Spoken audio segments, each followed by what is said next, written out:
যেটা কদম্ব পুষ্প, ভেতরে কি থাকে?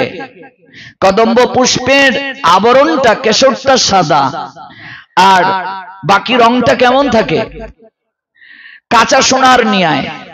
বলছেন এটা যদি কারো গায়ে একটু স্পর্শ দেয় করে, যেমন তার মাঝে পুলক আসে, গৌরাঙ্গের শরীরটাও এমন, তার মাঝে বিন্দু বিন্দু ঘাম।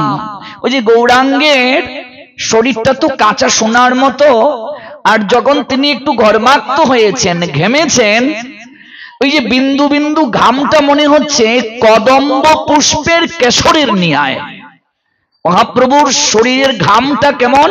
কদম্ব পুষ্পের কেশরের ন্যায়। বলছেন কদম্ব কেশর যিনি একটি পুলক করে, তার মাঝে বিন্দু বিন্দু ঘাম। কি বিশেষণ! যিনি মদ মত্ত হাতি গমন মন্তর অতি। হাতি যদি মাতুয়ারা হয়ে যায়, উন্মত্ত হয়ে যায়, হাতি যদি পাগল হয়ে যায়, কেমন আচরণ করে গো? বলছেন যিনি মদ মত্ত হাতি গমন মন্থরতি। আজ স্বয়ং ভগবান চৈতন্য তিনি রাধা ভাবে বিভোর হয়ে তিনি এমন ভাবে চলছেন, যিনি মদ মত্ত হাতি গমন মন্থরতি। যেমন এমন ভাবে যাচ্ছেন তিনি, যেন হাতি যেমন মাতুয়ারা হয়ে যায়, হাতি যেমন মদ মত্ত হয়, পাগল যেমন হয় হাতি। হাতি মানে কি? হাতির তো অনেক নাম, হাতি, হস্তি, ইরম্বদ, করি, করেনু, কুঞ্জর, ক্ষুদ্রাক্ষ, গজ, দন্তি, দীপ, দ্বিরথ, দ্রুমারি, নগ, নাগ, নাগেন্দ্র, পিল, পুষ্করী, বারণ, মাতঙ্গ, রদনী, সিন্দুর, স্তম্ভরেম, এই সবগুলো হাতির নাম। হাতি শব্দের এতগুলো নাম। এভাবে হাজার হাজার একটা শব্দের প্রতিশব্দ রয়েছে। তো কেউ যদি আপনাকে বলে নাগেন্দ্র মত্ত অতি, এবার বলো এটা আবার কি গো? নাগেন্দ্র তো কখনো শুনিনি। নাগেন্দ্র মানে হাতি। স্তম্ভরেম মন্তর অতি, স্তম্ভরেম শব্দের অর্থ হচ্ছে হাতি। হাতি, ইরম্বদ, করি, করেনু, গুঞ্জর, ক্ষুদ্রাক্ষ, গজ, দন্তি, দীপ, দ্বিরথ, ধ্রুমারি, নগ, নাগ, নাগেন্দ্র, পিল, পুষ্করী, বারণ, মাতঙ্গ, রদনী, সিন্দুর, স্তম্ভরেম, এই সবগুলো হলো হাতির নাম।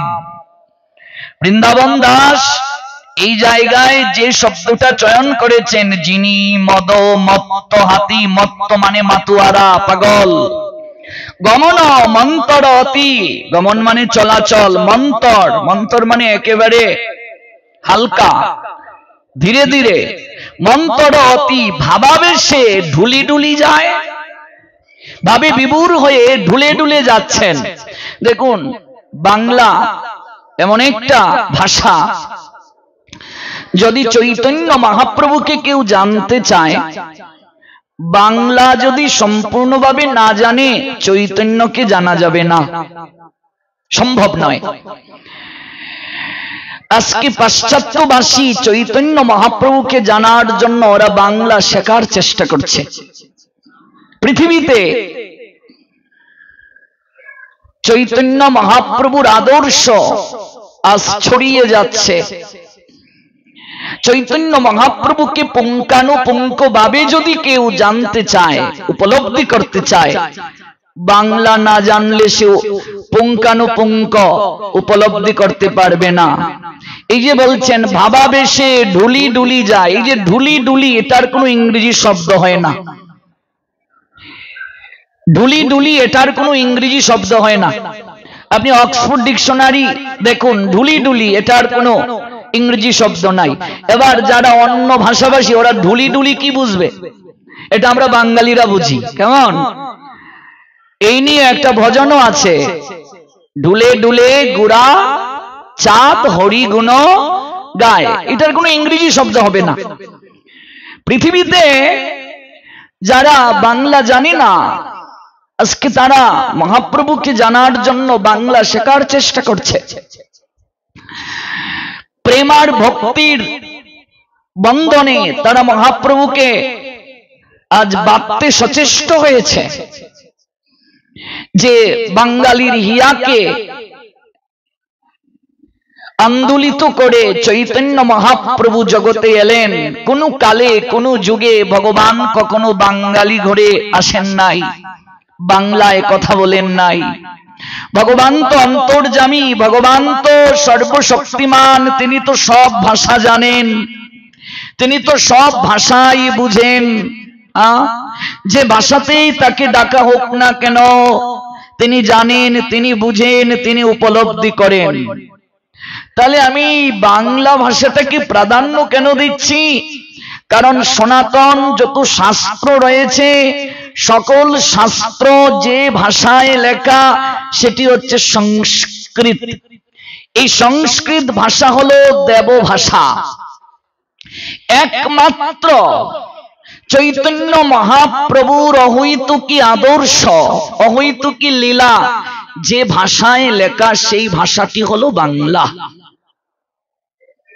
বাংলাতে চৈতন্য মঙ্গল লোচন দাস ঠাকুর লিখলেন, নরহরি ঠাকুরের শিষ্য লোচন দাস ঠাকুর। সৌভাগ্য হয়েছিল লোচন দাস ঠাকুর যে বৃক্ষের নিচে বসে এই চৈতন্য মঙ্গল রচনা করেছেন, সেই বৃক্ষের নিচে বসে কিছুটা সময় ভজন করার এই জীবাদমের সৌভাগ্য হয়েছিল। এই লোচন দাস ঠাকুর চৈতন্য মঙ্গল গ্রন্থ রচনা করলেন সর্বপ্রথম। তারপর ছিল বৃন্দাবন দাস ঠাকুর চৈতন্য ভাগবত লিখলেন, যে বৃন্দাবন দাসের ভাষায় আমরা গৌরাঙ্গের রূপের কথা শ্রবণ করছি। কলিযুগে এই গ্রন্থগুলো যারা পড়বে না, তারা গৌরকে কিছু জানতে পারবে না, বুঝতে পারবে না, উপলব্ধি করতে পারবে না। ছিল বৃন্দাবন দাস ঠাকুর লিখলেন চৈতন্য ভাগবত। অতঃপর চৈতন্য চরিতামৃত লিখলেন শ্রী কৃষ্ণ দাস কবিরাজ গোস্বামী পাদ। শ্রীমান মহাপ্রভুর অভিন্ন শরীর বলা হয় চৈতন্য চরিতামৃতকে। সচিতনয় গৌরাঙ্গ হরি আর চৈতন্য চরিতামৃত অভেদ, আলাদা নয়। এই চৈতন্য চরিতামৃত গ্রন্থ লিখতে গিয়ে শ্রীল কৃষ্ণ দাস কবিরাজ গোস্বামী পাদ তিনি নিজে বলেছেন, আমি বৃদ্ধ জরাতুর, আমি একেবারে জরাগ্রস্ত, আমি বৃদ্ধ, আমার আঙ্গুল চলে না, আমি ভালো করে চোখে দেখতে পাই না, কানেও শুনতে পাই না। লিখিতে কাপয়ে কর, কর শব্দের অর্থ হাত, আমার হাত কাঁপে, আমি লিখতে পারি না। না দেখি নয়নে, আমি নয়নে দেখি না, কর্ণের শ্রবণ ভালো করে করি না, তবু লিখি, এ বড় বিস্ময়। এরপর লিখছি, কি করে লিখছি আমি জানি না। অতঃপর তিনি বললেন, এই গ্রন্থ লেখায় মোরে মদন মোহন, আমি লিখছি না গো, এই গ্রন্থ আমায় দিয়ে মদন মোহন রচনা করছেন, আমার লিখন যেন সুখেরই পঠন। কবিরাজ গোস্বামী পাদের ভাষায়, আমি লিখছি না, মদন মোহন আমায় দিয়ে লেখাচ্ছেন। সুখের পাঠ যেমন, আমার লেখাটাও তেমন। সুখের পাঠ কি? যেমন এই ব্যাস আসনে যিনি বসবেন, তিনি তার কথা তো বলবেন না, তিনি ব্যাসদেব যে কথাগুলো বলে গিয়েছেন সেটাই কেবল পুনরাবৃত্তি করবেন। সুখদেব গোস্বামী পাদ তিনি নিজের কথা বলেননি। নিজের কথা বলতে আমি বুঝাতে চাচ্ছি, শাস্ত্র গ্রন্থে যা আছে, ব্যাসদেব যা বলে গিয়েছেন জগতের তরে, তার বাহিরে কোনো কথাই নিজের কথা। তিনি নিজের কোনো কথা বলেননি। ব্যাসদেব যে কথাগুলো বলেছেন সেই কথাগুলোই তিনি লিপিবদ্ধ করেছেন। এই জন্য এই আসনে যিনি বসবেন তিনি সুখদেব গোস্বামী পাদের প্রতিনিধি, অর্থাৎ ব্যাস প্রতিনিধি। এই জন্য বলছেন, আমার যে লেখাটা এটা সুখের পাঠ। সুখদেব যেমন পাঠ করে গেছেন, নিজের কথা নয়। ব্যাসদেব যে কথাগুলো বলেছেন সেই কথাগুলোই তিনি পাঠ করে গেছেন। আমি যে লিখছি, আমি লিখছি না গো, আমার হাত ধরে মদন মোহন লিখাচ্ছেন, আমার লিখন যেন সুখেরই পঠন। এই জন্য চৈতন্য চরিতামৃত সচিত নয় গৌরাঙ্গের অভিন্ন দেহ।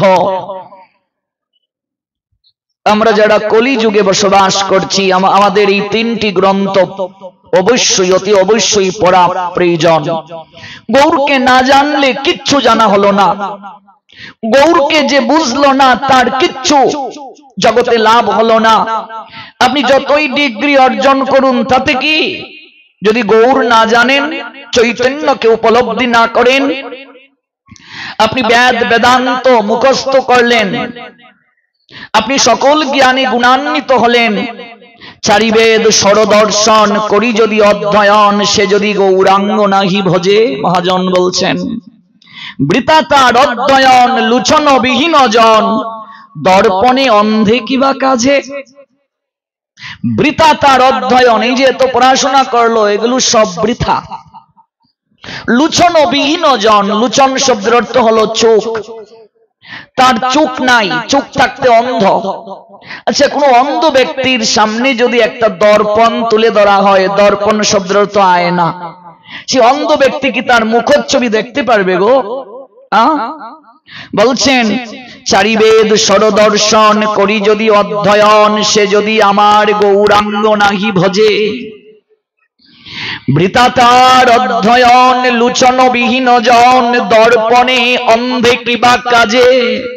এত এত জ্ঞান লাভ করলো, কিন্তু কলিযুগে গৌর ভজন করলো না, গৌরাঙ্গ জানলো না, গৌরাঙ্গ বুঝলো না, উপলব্ধি করলো না, তার আদর্শ গ্রহণ করলো না।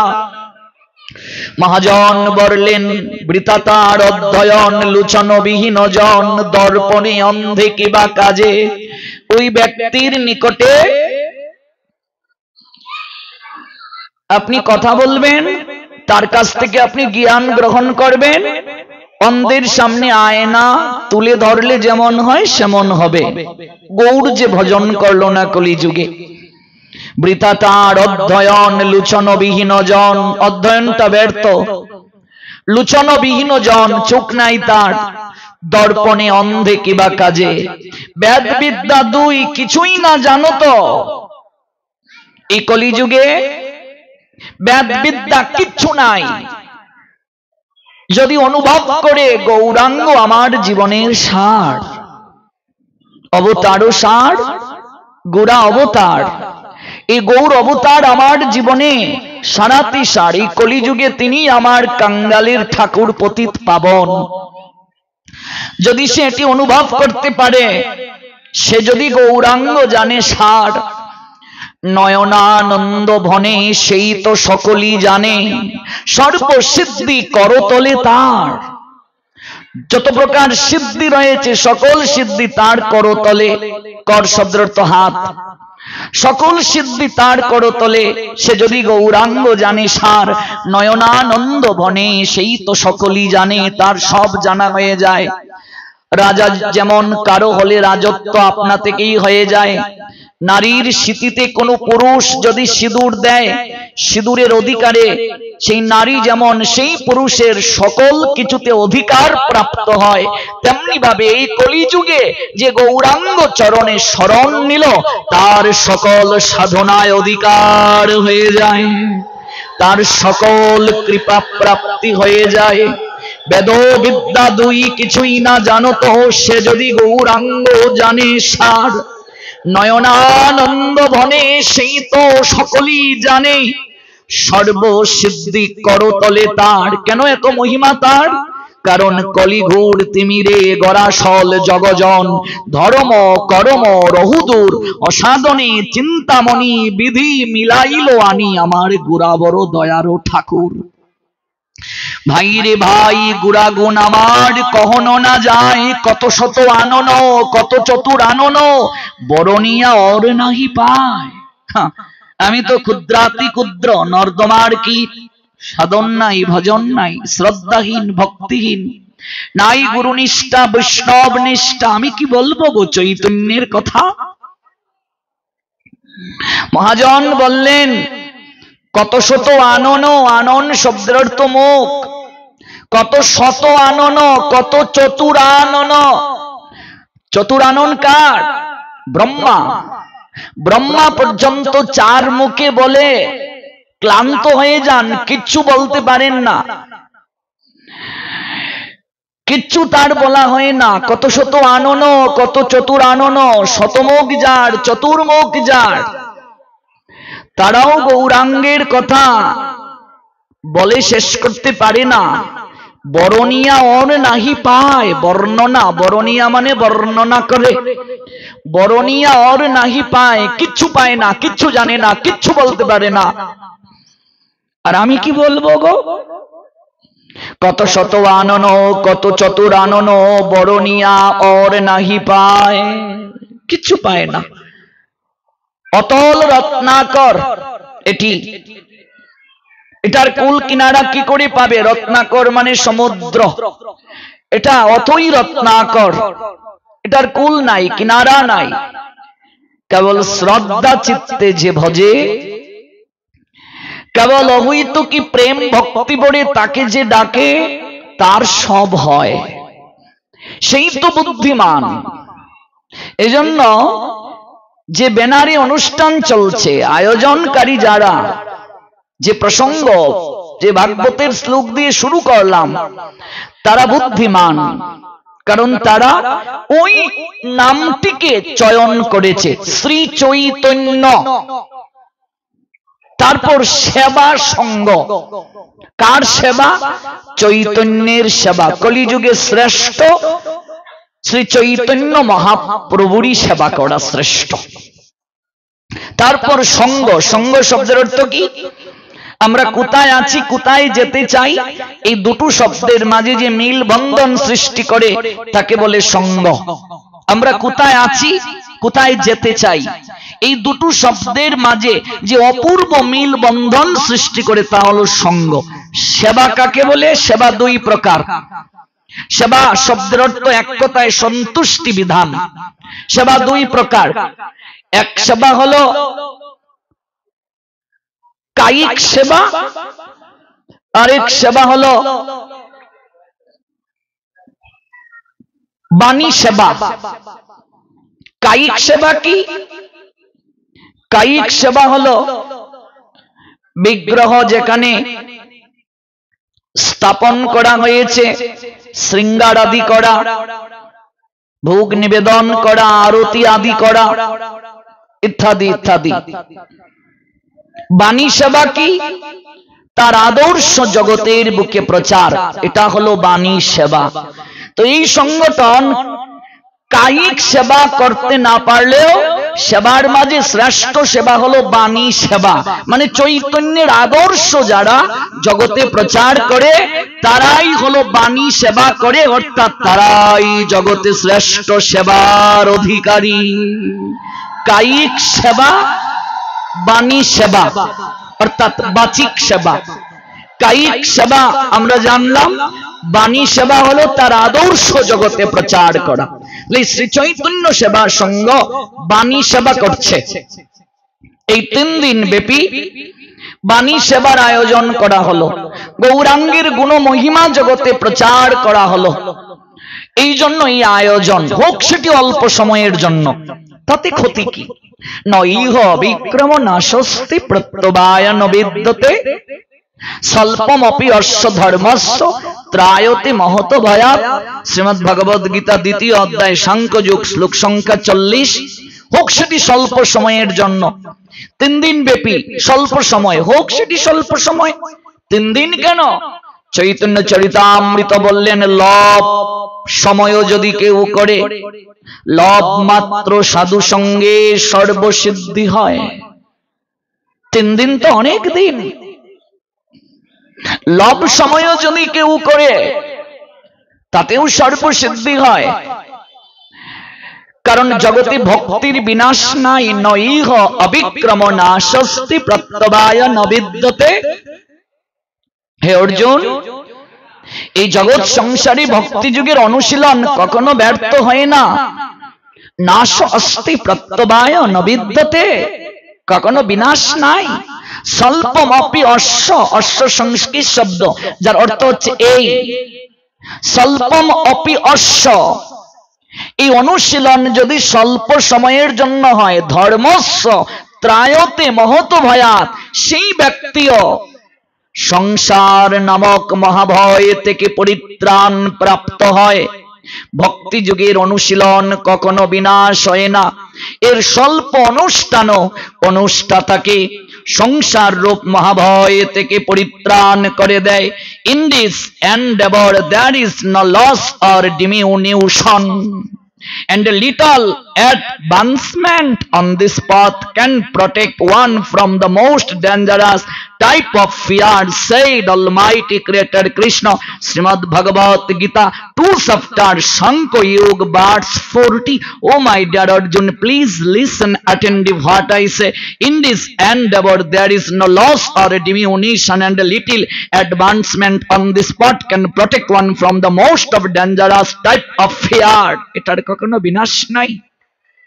স্বল্প সময়ের জন্যও যদি হয় তাহলে ও সংসার রূপ মহাভয় থেকে পরিত্রাণ করে। তাহলে আমরা আজ যারা এই 3 দিন ব্যাপী সংকল্পস্থিত যজ্ঞ অনুষ্ঠানে চৈতন্য চরণে চৈতন্য মহাপ্রভুর অহৈতুকী কথা পুষ্প দ্বারা অনুরাগের সুতুতে মালা গেতে তার গলায় পরিয়ে দেওয়ার নিমিত্তে তার চরণে ভক্তি অঞ্জলি প্রেম অঞ্জলি নিবেদন করার আকুলতায় প্রথম রজনীতে যারা আমরা এসেছি, সে চৈতন্য সেবা সঙ্গের আয়োজনে আমরা যেটুকু সময় ভগবানের কথা শ্রবণ করব, এই শ্রবণ যেন কায় মনোবাক্যে হয়, এই শ্রবণ যেন শ্রদ্ধার সঙ্গে হয়। শ্রী চৈতন্য সেবা সঙ্গের আয়োজনে দ্বিতীয়বারের নিয়ায় এই কেন্দ্রীয় হরিসভা মন্দির প্রাঙ্গণে আমার আশা। এজন্য আমি আয়োজনকারী ভক্তবৃন্দের প্রতি বিশেষ করে শ্রীযুক্ত পঞ্চমণ্ডল মহোদয় এবং ওনার সতীর্থ চৈতন্য অনুরাগী এই সঙ্গের সকল সদস্যবৃন্দের প্রতি কৃতজ্ঞতা নিবেদন করছি। নিতাই গো সীতানাথে প্রেমানন্দে হরি বল, জয় জয় শ্রী রাধে। বলছিলাম কোন যুগে কোন কালে ভগবান বাঙালি ঘরে আসেন নাই, একমাত্র এই কলি যুগে শ্রী চৈতন্য মহাপ্রভু বাঙালি ঘরে এলেন। কবি সত্যেন্দ্রনাথ দত্ত তারই আগমনকে কেন্দ্র করে একটা চমৎকার কবিতা লিখেছেন। যেহেতু আমি সাহিত্যের ছাত্র, মন্বন্তরে মরিনি আমরা, মারিনি এ ঘর করি, বাঁচিয়া গিয়েছি বিধির আশিসে, অমৃতের টিকা পড়ি, দেবতারে মোরা আত্মীয় জানি, আকাশের প্রদীপ জ্বালি, আমাদেরই এই কুটিরে দেখেছি মানুষের ঠাকুরালি। কি চমৎকার কথা, ভাবা যায়? ঘরের ছেলের চক্কে দেখেছি বিশ্বরূপের ছায়া, বাঙালির হিয়া অমি অমথিয়া নিমাই ধরেছে কায়া। কবি সত্যেন্দ্রনাথ দত্ত। কে সেই সত্যেন্দ্রনাথ দত্ত? 1882 সালের 11 ফেব্রুয়ারি কলকাতার নিকটবর্তী নিমতা গ্রামে যার জন্ম হয়। তার পৈতৃক নিবাস ভারতের পশ্চিমবঙ্গ রাজ্য বর্ধমানের চুপি গ্রাম। তার পিতা রজনীনাথ দত্ত আর মাতার নাম শ্রীমতী মহামায়া দেবী, যিনি 40 বছর জগতে বেঁচে ছিলেন। 1922 সালের 25 জুন পরলোক গমন করেন। তিনি চলে যাওয়ার পর ঋষি কবি রবীন্দ্রনাথ ঠাকুর লিখেছিলেন, তুমি বঙ্গভারতীর তন্ত্রী, পরে একটি অপূর্ব তন্ত্র এসেছিলে, তুমি এসেছিলে পরাবার তোরে, এ শুধু প্রিয়জনের প্রশংসা নয়, এক ঐতিহাসিক সত্য। সেই সত্যেন্দ্রনাথ দত্তের চোখে ধরা পড়েছে শ্রীমন মহাপ্রভুকে। তিনি লিখলেন, ঘরের ছেলের চক্কে দেখেছি বিশ্বরূপের ছায়া। গৌরকে বললেন ঘরের ছেলে কেন? কারণটা কি ভালো করে বুঝুন, নইলে উপলব্ধি হবে না। এই শ্রী চৈতন্য সেবার সঙ্গের আয়োজন বুঝবেন না চৈতন্যকে না জানলে। চৈতন্য না জানলে, আমরা জানলাম একটু আগে যে লুচনবিহীন জন দর্পণে অন্ধে কিবা কাজে। আজকে পাশ্চাত্যবাসী গৌরাঙ্গ গৌরাঙ্গ বলে ধুলায় পড়ে গড়াগড়ি দিচ্ছে। নবদ্বীপে, মায়াপুরে, শান্তিপুরে, গোবর্ধনের তটে, বৃন্দাবনে গৌর গৌর বলে ওরা পাগল, ওরা মাতুয়ারা। আর গৌর চৈতন্য আমাদের ঘরের ছেলে, অথচ আমরা কতটা তাকে গ্রহণ করতে পারলাম। সত্যেন্দ্রনাথ দত্ত বলেন, ঘরের চলের চক্কে দেখেছি, ঘরের ছেলের চক্কে দেখেছি বিশ্বরূপের ছায়া। সাধারণ কেউ নয়, ছেলেটা ঘরের, কিন্তু বিশ্বরূপ তিনি দেখিয়েছিলেন। বিশ্বরূপ কি কোনো মানুষ দেখাতে পারে? কোনো মহাপুরুষ দেখাতে পারে? কোনো মহামানব দেখাতে পারে? বিশ্বরূপ কে দেখাতে পারে? স্বয়ং যিনি ভগবান। দেখুন, একজন কবি, তার চুকে কিভাবে ধরা পড়েছে, ঘরের ছেলের চক্কে দেখেছি বিশ্বরূপের ছায়া। যিনি বিশ্বরূপ দর্শন করিয়েছেন, তার মানে চৈতন্যকে স্বয়ং কৃষ্ণ। ঘরের ছেলের চক্কে দেখেছি বিশ্বরূপের ছায়া। বাঙালির হিয়া, হিয়া শব্দের তো হৃদয়, বাঙালির হিয়া, আমরা বাঙালি, আমাদের হৃদয়কে অমিয় মথিয়া নিমাই ধরেছে কায়া। আমাদের হৃদয়টাকে হরণ করে, আমাদের হৃদয়টাকে মজন করে, আমাদের হৃদয় মঞ্জন করে আজ স্বয়ং চৈতন্য নিমাই রূপে আজ কায়া ধরেছে। কায়া শব্দের অর্থ শরীর, শরীর ধারণ করেছে। আমরা কতটা তাকে জানতে পারলাম, কতটা তাকে বুঝতে পারলাম, কতটা তাকে উপলব্ধি করতে পারলাম। দেবতারে মোরে আত্মীয় জানি, ওই তিনি এসে আমাদের জানালেন ভগবান দূরের কেহ নয়। চৈতন্য আসার আগে জগৎজীব জানতো ভগবান অনেক দূরের কেহ। চৈতন্য আসার আগে জগৎজীব জানতো ভগবানকে কেবল ঘরে বসিয়ে ধূপ দীপ দ্বারা আরতি করবে, সময় অনুযায়ী তাকে ভোগ দেবে, ঘন্টা নাড়বে। কিন্তু চৈতন্য মহাপ্রভু এসে জানালেন, না, এর মাঝেই তিনি সন্তুষ্ট নন, এর মাঝেই তিনি আনন্দ পান না। তাকে নিজের করে ডাকতে হয়, তাকে গভীরভাবে অনুভব করতে হয়, তাকে গভীরভাবে চিত্তে স্থাপন করতে হয়। তিনি দূরের কেহ নয়, তিনি আমার কাছের জন। চৈতন্য মহাপ্রভু আসার আগে কেউ এটি জানতো না, কেউ উপলব্ধি করত না যে ভগবান কাছের জন, ভগবান যে ভক্তের সঙ্গে একাকার হতে পারেন। এই ধুলার পৃথিবীতে এসে এই ধুলার সঙ্গে, এই মাটি মানুষের সঙ্গে একাত্মতা পোষণ ভগবান করতে পারেন। চৈতন্য নিজের আচরণ দ্বারা, মহাপ্রভু নিজের আচরণ দ্বারা জগৎজীবকে এই সিদ্ধান্তটা জানিয়ে গেলেন, দেখিয়ে গেলেন। আপনি আচরে প্রভু জীবের শেখায়, আপনি না আচরিলে জীবকে শেখানো না যায়। গীতার ভাষায় ইয়াত ইয়াত আচরতি শ্রেষ্ঠ তত্ত্বতেব ইতর জনঃ সয়াত প্রমাণম কুরুতে লোক তৎ অনুবর্ততে। Whatever action a great man performs common man follow, and whatever standards by exemplary acts all the world pursue, said Almighty Creator Krishna, Srimad Bhagavad Gita 3 chapter Karma Yoga 21 verse। এটি কেউ জানতো না, একমাত্র মহাপ্রভু এসে জগৎজীবকে জানালেন, মহাপ্রভু এসে জগৎজীবকে বুঝালেন। আচণ্ডালে ধরি দেই কুল, আচণ্ডালে কুলাকুলি করতে এর আগে কেউ দেখে নাই। জগৎজীব কখনো এমন করে একাকার হয় নাই, একীভূত হয়ে কোথাও বসে নাই। এজন্য তিনি শ্রেষ্ঠ। তিনি শুধু শ্রেষ্ঠ নয়, তিনি সর্বশ্রেষ্ঠ। তিনি স্বয়ং কৃষ্ণ, কিন্তু কৃষ্ণ থেকেও তিনি সর্বশ্রেষ্ঠ। স্বয়ং কৃষ্ণই চৈতন্য, কিন্তু কৃষ্ণ থেকেও শ্রেষ্ঠ। এটা আবার কেমন কথা? দুধকে যদি পাত্রে নিয়ে কেউ অগ্নির দ্বারা ফুটাতে শুরু করে, উত্তপ্ত করতে শুরু করে, দুগ্ধ এক সময় ঘন হয়ে যায় কি না মা? দুগ্ধ যদি ঘন হয় তাকে কি বলা হয়? ক্ষীর। তো দুধের থেকে ক্ষীরটা স্বাদ কম না বেশি? কম না বেশি? বেশি। কৃষ্ণ প্রেমের ঘনীভূত রূপ হলো চৈতন্য। কৃষ্ণ প্রেমের ঘনীভূত রূপ, কৃষ্ণ প্রেমের ঘনীভূত রূপ হলো চৈতন্য। ভালো করে বুঝুন, ভগবান কৃষ্ণকে বলে লীলা পুরুষোত্তম, রঘুপতি রামচন্দ্রকে বলে মর্যাদা পুরুষোত্তম, আর চৈতন্য মহাপ্রভুকে বলে প্রেম পুরুষোত্তম।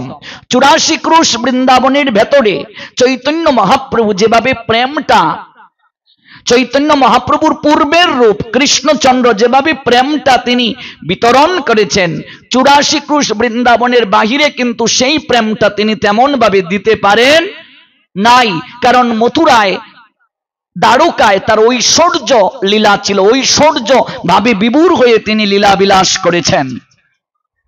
বৃন্দাবনে ভগবান কৃষ্ণ রাখাল রাজা, ব্রজবিহারী তিনি, বনবিহারী তিনি, ব্রজেশ্বর তিনি, ব্রজরাজ তিনি, রসরাজ তিনি, রসিক শেখর তিনি, রসময় তিনি, ব্রজসুন্দর তিনি, গিরিধারী তিনি, গোবিন্দ তিনি, গোপাল তিনি। কিন্তু বৃন্দাবনের বাহিরে তিনি কিন্তু রাখাল রাজা নয়, বৃন্দাবনের বাহিরে বনমালা গলায় বনমালী নয়, বংশী হাতে বংশী বিহারী নয়, বৃন্দাবনের বাহিরে তিনি রাজা। শুধু রাজা নয়, সেখানে তাকে প্রণাম দিতে গিয়ে সকল প্রজারা লাইন ধরে দাঁড়িয়ে থাকে, তার চরণের ধুলা নিয়ে প্রজারা আনন্দ পায়, নিজের জীবনকে ধন্য মনে করে। কিন্তু বৃন্দাবনে সেই কৃষ্ণচন্দ্র তিনি যখন ব্রজ রস রসিকেন্দ্র চূড়ামণি রূপে লীলাবিলাস সম্পাদন করেছেন, তার চরণ ধুলি নেবে দূরের কথা, বরং এত ফল সখারা তার মুখে তুলে দেয়, পুষ্প চয়ন করে মালা গেতে নিজে গলায় পড়ে সেই মালাটা তারা গোবিন্দের গলায় পরিয়ে দেয়। দেবকী বসুদেব কৃষ্ণের প্রণাম নিতে ভয় পান, আলিঙ্গন দিতে বসুদেবের হৃদয়ে কম্পিত হয়, অথচ নন্দ মহারাজ তিনি আদেশ করেন, এই গোপাল, গোশালার মাঝে আমার পাদুকাগুলো গোবরের মাঝে লেফটে আছে, ধুয়ে নিয়ে আসো। ভাবা যায়, কল্পনা করা যায়? হ্যাঁ, এদিকে গোপাল গোশালায় গোবরে লেফটে যাওয়া পাদুকা হাতে করে সরোবরের জলে ধৌত করে একটা বগলের নিচে আরেকটা মাথায় করে ডাকছে, ও বাবা, বাবা, ও বাবা, এই নাও তোমার পাদুকা। অথচ বসুদেব আলিঙ্গন দিতে ভয় পান, আর নন্দ মহারাজ বলছেন আমার জুতা নিয়ে আয়। এদিকে দেবকী প্রণাম নিতে চান না, ভয় পান, কারণ এই কারাগারে যখন আবির্ভূত হলেন তিনি দেখেছেন স্বয়ং ভগবান চতুর্ভুজধারী, আজকে প্রণাম নিতে ভয় পাচ্ছেন, কারাগার থেকে যখন মুক্ত হলেন প্রণাম নিতে ভয় পাচ্ছেন। এদিকে যশোদা কান ধরে নিয়ে এসে বলছে, কান ধরে উঠবস কর, বল আর কোনোদিন ননি চুরি করবে? হাতে লাঠি দেখে থরথর করে কাঁপছেন, বলছেন ও মা, এবারের মতো আমায় ছেড়ে দাও না, আর কোনোদিন ননি চুরি করব না। তাহলে এখানে ভাবের পার্থক্য আছে কি নেই? শুধু পার্থক্য নয়, বিশাল পার্থক্য। 100 বছর ব্রজবাসীগণ কখনো গোবিন্দকে পায় নাই। দেখুন, এই তত্ত্বটা না জানলে আপনি চৈতন্য মহাপ্রভু বুঝবেন না। চৈতন্য মহাপ্রভু না জানলে কলিযুগে আপনার জানা হলো না, আপনার জীবন ব্যর্থ, জীবন বিফলতার। চৈতন্য যে না জানে তার আসা যাওয়া সার হলো না। লুচন বলছেন, গৌরকে যে জানলো না, গৌরকে যে বুঝলো না, লুচন বলে সেই পাপী আইলো আর গেল, আসবে আর যাবে, পুনরপি জন্ম নেবে, পুনরপি মরবে, আসবে আর যাবে। কারণ ব্রিটিশ আমলের কোনো একটা স্বর্ণ মুদ্রা কিংবা রাজকীয় সময়ের রাজা বাদশাদের আমলে কোনো একটা স্বর্ণ মুদ্রা আপনি যদি এখন ব্যাংকে নিয়ে যান যে আমি এটা রাখবো, ব্যাংক রাখবে? ব্যাংক বলবে আপনি টাকা নিয়ে আসুন। কেন? টাকাটা আমি রাখবো, এই বাদশা আমলের এই সোনার কয়েনটা আমি রাখবো না, কারণ এটা অনুমোদনকৃত নয়। টাকাটার মাঝে সরকারের অনুমোদন আছে। তেমনি ভাবে কলি যুগের যিনি যুগস্রষ্টা, যুগনায়ক, তিনি হলেন চৈতন্য মহাপ্রভু।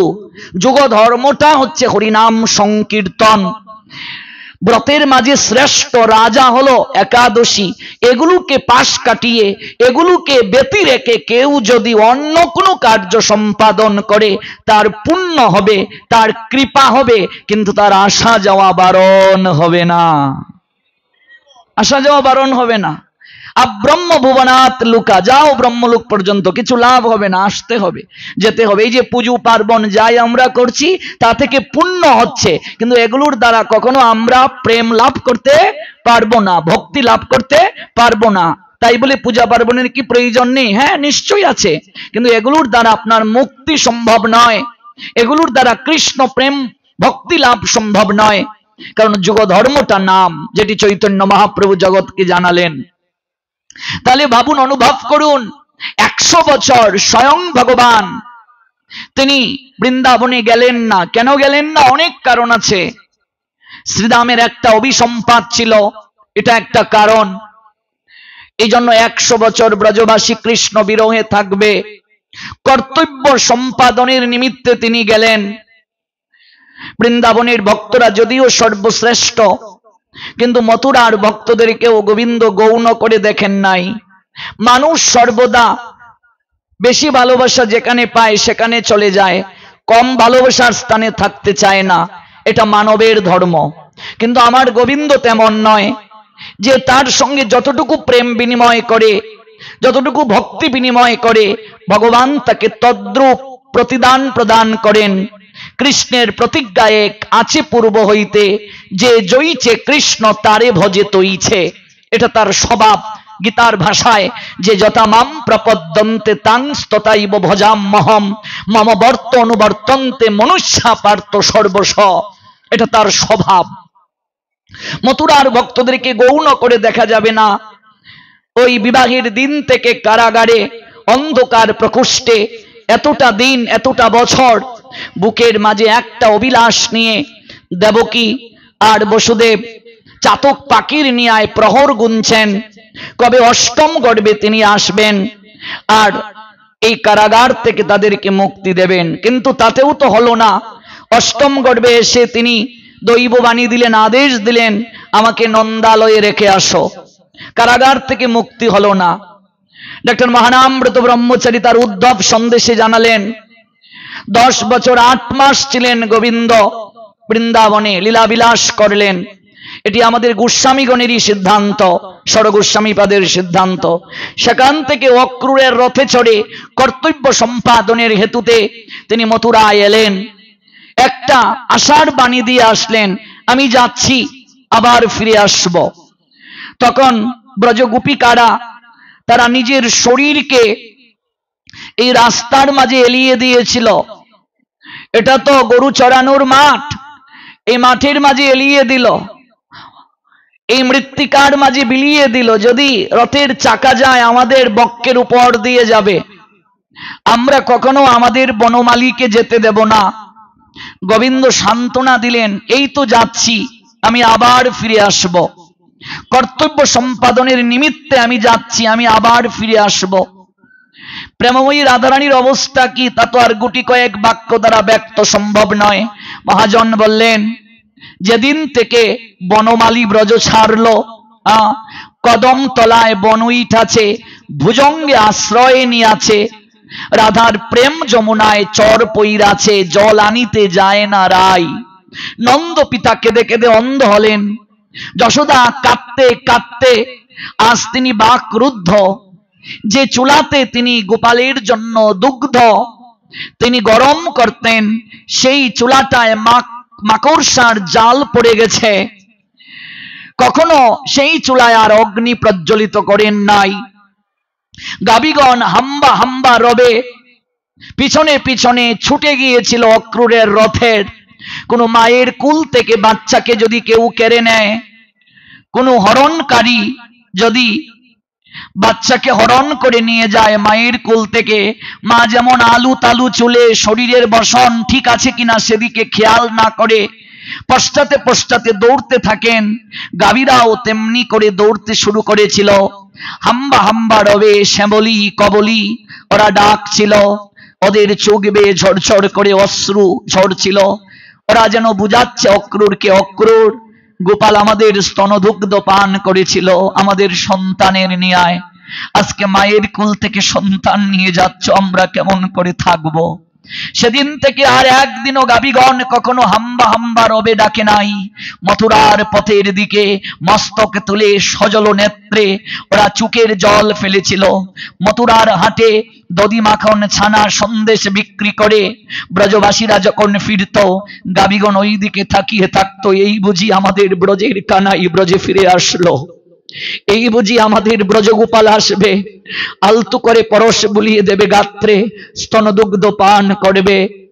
রাধারানীর সে কি অপেক্ষা, সে কি আর বলা যায়।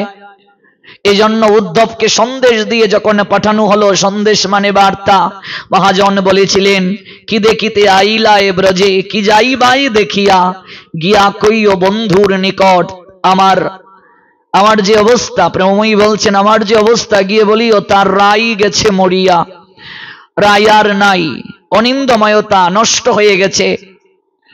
রাধারানী কেবল বেঁচে আছেন জীবন্তে মরা হয়ে। সখীরা কেবল রাধারানীর মুখের দিকে তাকিয়ে প্রাণ বিসর্জন করছেন না। এই গেলাম ফিরে আসব, এই সান্ত্বনার বাণী 100 বছর হয়ে গেল, আর এলেন না গোবিন্দ ব্রজে। এই তত্ত্ব না জানলে চৈতন্য বুঝবেন না। কেন চৈতন্য এলেন, কেন আপনাদের সঙ্গের নাম চৈতন্য সেবা সঙ্গ, কেন চৈতন্য আরাধনা করব, কেন গৌরাঙ্গ জীবনে সার হবে, কেন মহাপ্রভু আমাদের প্রাণ সর্বস্ব, যার মনে লাগছে যারে তারে ভজুক তারা, আমার মনে লাগছে ভালো শচীর নন্দন গুড়া, কেন গৌরকে ভালোবাসবো, এই তত্ত্ব না জানলে অনুভব হবে না। 100 বছর ব্রজবাসী ব্রজজন বিরহে রইল, ব্রজবল্লভের বিরহে রইল, প্রাণ বল্লভকে না পেয়ে প্রাণ ছাড়তে চায়, প্রাণ ত্যাগ করতে চায়, আবার কেঁদে কেঁদে বলে সখীরে আমি যদি মরে যাই, আমার প্রাণ বল্লভ যদি ব্রজে ফিরে আসে, তার সেবাটা কে করবে। কখনো কখনো বিলাপ করে বলেন সখীরে আমি যদি মরে যাই, তোরা আমার এই দেহটা জলে ভাসিয়ে দিস না, নয়নের জলে আমার সর্বাঙ্গ যেভাবে ভেসেছে এই শরীর আর জলে ভাসবে কি করে, অগ্নিতে পুড়াবে না, বিরহের অগ্নিতে আমার এই দেহ দগ্ধীভূত হয়ে গেছে, শীঘ্র করি আমার এই দেহটাকে যমুনা তটিনী খুলে খেলি কদম্বের মূলে, যে মূল থেকে আমার প্রাণনাথ ত্রিবঙ্গ ভঙ্গিম রূপে হাতে বাঁশি নিয়ে রাধে রাধে রাধে বলে আমায় ডেকেছিল, ওই কদম্বের মূলটায় আমাকে নিয়ে যাস, সেখানে নিয়ে গিয়ে যমুনার মৃত্তিকা সযতনে হাতে নিয়ে আমার সর্বাঙ্গে তোরা কৃষ্ণ নামের তিলক পরিয়ে দিস। সখীরে শ্যাম নাম তদুপরি লিখো সব সহচরী, তুলসী মঞ্জুরি দিও তাই আমারে বেষ্টন করি, সেদিন অন্তিম সময় মুখে তোমরা বলিও হরি হরি, যেদিন দেহ ছেড়ে আমার প্রাণ চলে যায়, সখীরে কৃষ্ণ নামের তিলক পরাইয়া দিও।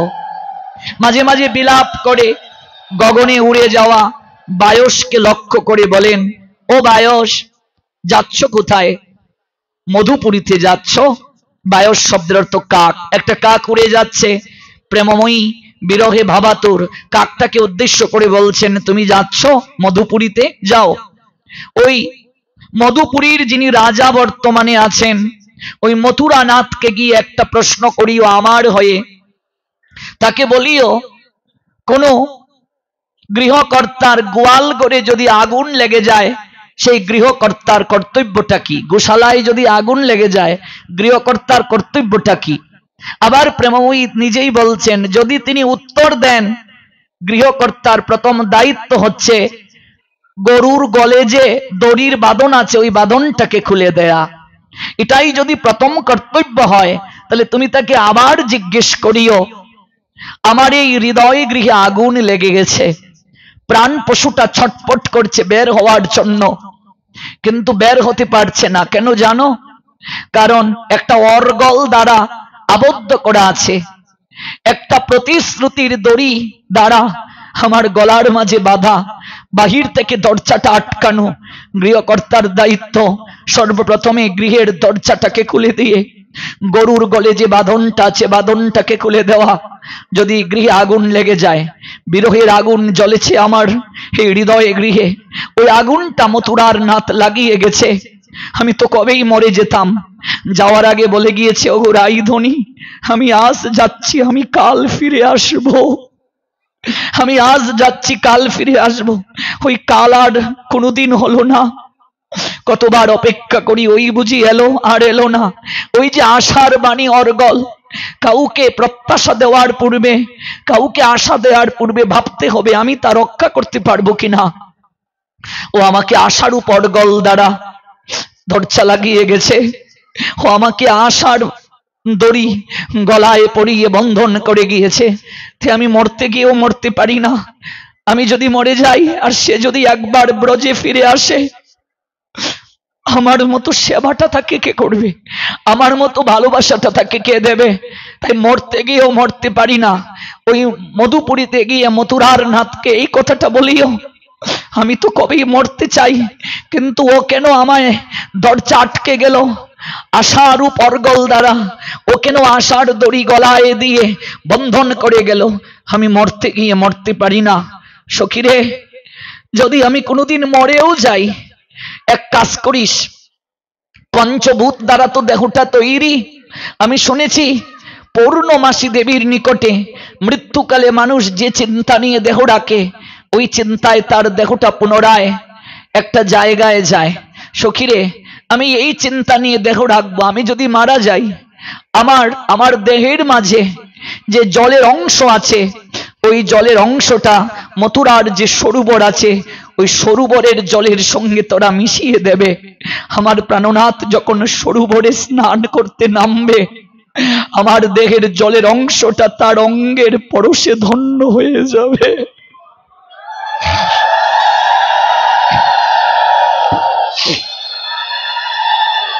সখীরে, আমার শরীর তৈরি করতে যে মাটির উপাদানটা নেওয়া হয়েছে, ওই মৃত্তিকা মথুরার রাজপথে তোরা মিশিয়ে দিস। আমার প্রাণনাথ শ্রী গোবিন্দ যখন রাজমহল থেকে বের হয়ে ওই মথুরার রাজপথ ধরে অগ্রসর হয়ে যাবে, আমার এই দেহের মাটির অংশ আমার প্রাণনাথ শ্রী গোবিন্দের চরণ স্পর্শে ধন্যাতি ধন্য হবে। সখীর, এর থেকে আমি আর কি বলতে পারি তোকে? আকাশের যে অংশটা আছে, জল, আগুন, আকাশ, বাতাস আর অগ্নি, এই পাঁচটা উপাদান দ্বারা তো দেহ তৈরি।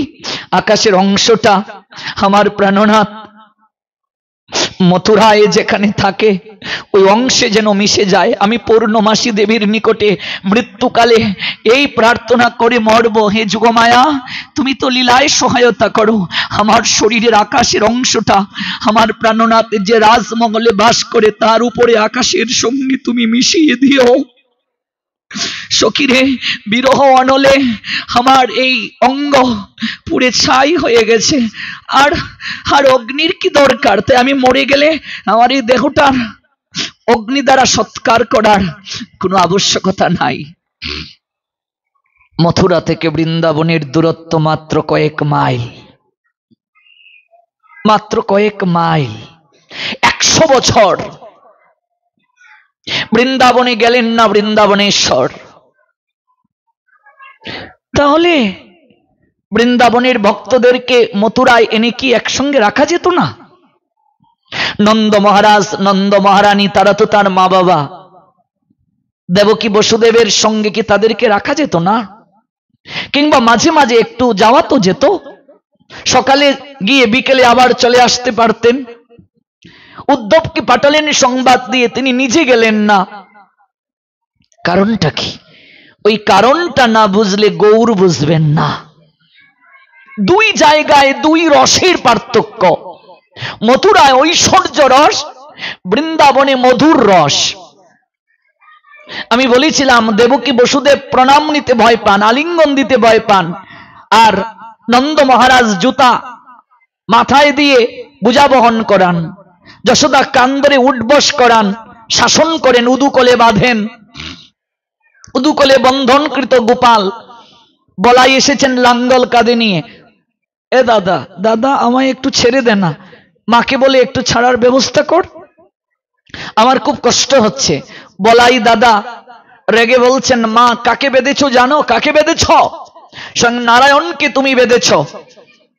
যশোদা চিৎকার করে বলছেন, ও নারায়ণ না, ও নারায়ণ, অন্যের বাড়ি চুরি করে খায় নারায়ণ, হাড়ি ভাঙ্গে প্রতিদিন, ও নারায়ণ, একটু হলেও তো শাস্ত্র জানি, আমায় নারায়ণকে শেখাতে এসেছিস। ও যদি নারায়ণ হয়, তুই কে? তুই কে? আমি শঙ্কর্ষণ, আমি অনন্তনাগ, এই পৃথিবী আমি ধারণ করি।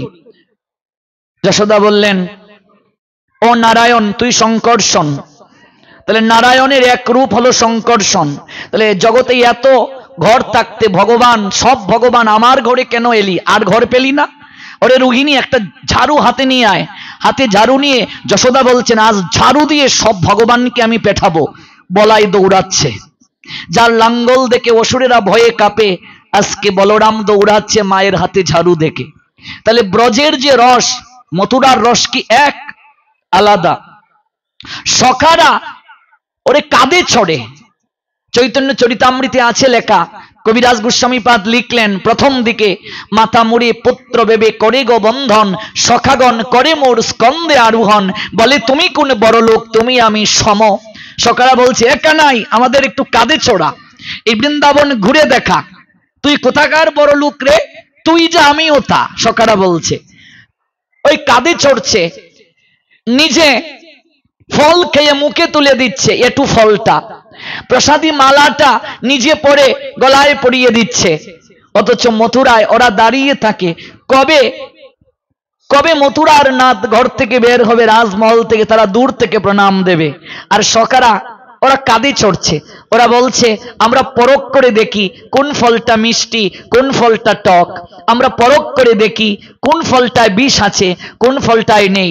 ওরে বিষ যদি থাকে আমরা খেয়ে মরব, কিন্তু ওই বিষ ফলটা যদি আমাদের কানাই খেয়ে মরে যায়, আমাদেরকে কে ভালোবাসবে? আমরা কার কাঁধে চড়ব? আমরা কাকে ভালোবেসে আপনার করে আলিঙ্গন করব? রসতত্ত্বে পার্থক্য আছে কি নেই? তাহলে রসিক শেখর দুই রসভূমিকে যদি এক জায়গায় করেন, তাহলে কি কখনো আনন্দ আস্বাদন করতে পারবেন? সম্ভব নয়। আপনি শিক্ষক, আপনি স্কুলে যে আচরণ করবেন, বাড়িতেও সে আচরণ করবেন কি? নিশ্চয়ই নয়। একজন জজ সাহেব, তার একটা রায়ে কারো ফাঁসি হতে পারে, সেই জজ সাহেব গৃহে ফিরে এলেন, তার ছেলে বলছে, ছোট ছেলে, ও বাবা তুমি একটু ঘোড়ার মতো হও তো, তোমার আমি কাঁধে উঠবো, আর তুমি আমায় নিয়ে একটু একটু চড়ো, একটু ঘোড়া হও। জজ সাহেব যদি বলেন, তুই আমায় বলছিস ঘোড়া হতে? তুই জানিস আমি কে? আমি জজ সাহেব, আমার একটা কলমের আঁচড়ে কারো জীবন যায়, কারো জীবন রক্ষা পায়। জজ সাহেব যদি তার ছেলেকে বলেন, সে কি বাৎসল্য প্রেম আস্বাদন পারবে করতে? ছেলের যে অহৈতুকী ভালোবাসা, এটা কি তিনি আস্বাদন পারবেন করতে? জজ সাহেব ওই জায়গায় ঘোড়া হচ্ছেন, বাবা আমার কাঁধে চড়, বাবা আমার কাঁধে চড়, কাঁধে চড়। জজ তিনি কি সেই জায়গায় গিয়ে কখনো এরকম ঘোড়া হবেন? বাচ্চাকে নিয়ে তিনি কৌটি কি কখনো এরকম ঘোড়ায় চড়িয়ে ঘুরবেন? তাহলে রস তত্ত্বটা এক এক জায়গায় এক রকম। তার এত এত শক্তি, এত তার পাওয়ার। স্ত্রী তাকে ধমক দিয়ে বলছে, সারাক্ষণ তুমি কোর্ট কাছারি নিয়ে থাকো, থাকো তুমি তোমার কোর্ট নিয়ে, আমি গেলাম। স্ত্রী তাকে ধমক দিয়েছে। এবার তিনি যদি বলেন, তুমি আমায় ধমক দিচ্ছ, আমি সবাইকে ধমক দেই, তাহলে প্রেয়সীর যে ভালোবাসা, সেটা কি আস্বাদন করতে পারবেন? কবিরাজ গোস্বামীপাদ বলেন, প্রিয়া যদি মান করে করে গো ভৎসন, আমার প্রিয়া যদি আমায় গাল মন্দ করে, আমার প্রিয়া যদি আমায় গালিগালাজ করে, আমার রাধারানী, আমার প্রিয়া, রাধা মানে সকল ভক্ত, রাধা মানে আরাধিকা শক্তি, আমার প্রিয়া যদি গাল মন্দ করে আমায়, আমার ভক্তগণ যদি ভালোবেসে আমাকে গাল মন্দ করে, যাই করে, শাস্ত্র পাঠ করে আমাকে যতটা না সন্তুষ্ট করা যায়, আমার ভক্তের গাল মন্দে আমি তার থেকে অধিক আনন্দ পাই। প্রিয়া যদি মান করে করে গো ভৎসন, বেদ পাঠ হতে অধিক তুষ্টি হয় মোর মন। প্রিয়া যদি মান করে করে গো ভৎসন, বেদ পাঠ হতে অধিক তুষ্টি, তুষ্টি মানে কি? আনন্দ, সন্তুষ্টি, হরে মোর মন, আমার প্রাণটা হরণ করে নে। তাহলে জজ সাহেব, তাকে তার স্ত্রী এসে গালমন্দ করছে, তুমি সারাক্ষণ এই নিয়ে থাকো, একটু আমার দিকে তাকাও না। তিনি যদি তার স্ত্রীকে ধমক দিয়ে বলেন, আমি জজ, আমাকে তুমি ধমক দিচ্ছ, তাহলে স্ত্রীর যে ভালোবাসা, এটাকে তিনি আস্বাদন করতে পারবেন? তাহলে স্ত্রীর ক্ষেত্রে জজ সাহেবের আস্বাদনটা একরকম। মা এসে শাসন করছে, খোকা সারাক্ষণ তুই এই বই নিয়ে, এই মামলা নিয়ে, এই নিয়ে আছিস, এই বইটা বন্ধ কর, আমি বলে গেলাম একটু ঘুমাতো বাবা, তোর শরীরটা কেমন হয়ে গেছে, এই নে এক গ্লাস দুধ খা। মা শাসন করে গেছে।